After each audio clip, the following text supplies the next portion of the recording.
Good afternoon, everybody, and thank you for joining us today. I want to thank the Del Rosa Fire Station and the San Bernardino National Forest for hosting us today.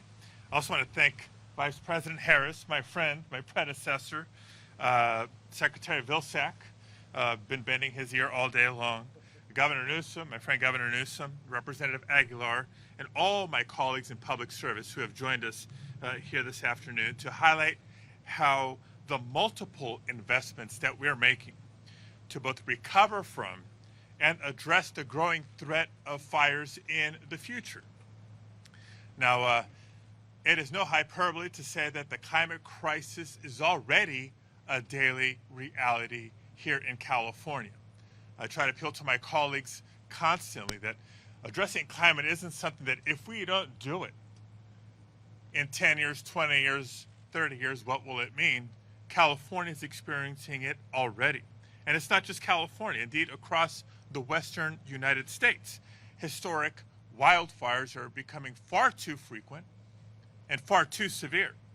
Now, these natural disasters cause tremendous harm to families, to businesses, to entire communities and entire cities.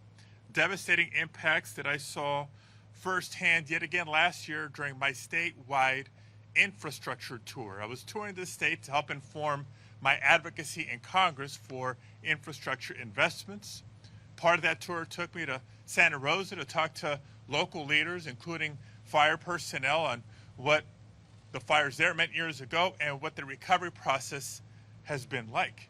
It took me to Quincy when the Dixie Fire was still ravaging communities there to see what a coordinated response could and should look like. And this helped me lobby with my colleagues and the Biden-Harris administration to shape elements of the bipartisan infrastructure bill, and we hope additional investments in the Build Back Better plan. Now, the infrastructure bill that we're celebrating is putting $5 billion towards land management and $3.4 billion specifically into wildfire risk reduction projects like the prescribed fires, hazardous fuel management, and wildfire defense grant to at-risk communities like this one, as well as better integrating data and technology to help put out fires faster. You heard some of those highlights in the briefing just down the road a little while ago.